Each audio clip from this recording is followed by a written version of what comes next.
Hello, Sunday, December 31, 2023. Ayan ang ating ulam.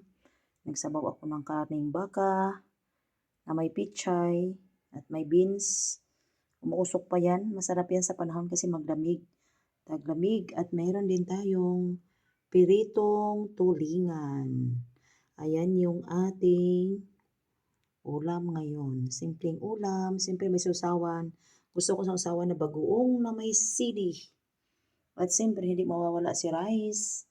Pag ganyang kain, siyempre si rice.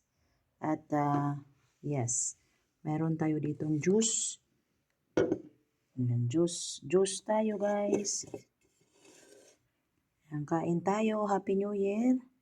Ilang oras na lang, New Year na sa Pinas. Ayan yung ating simpleng tanghalian. Ayan yung ating simpleng tanghalian. Kain na rin kayo dyan. Litson ang mga binabanata ninyo dyan sa Pinas.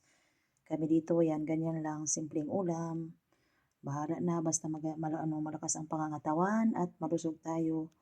Wish ko sana tayo ay maging okay ang lahat at walang magiging problema.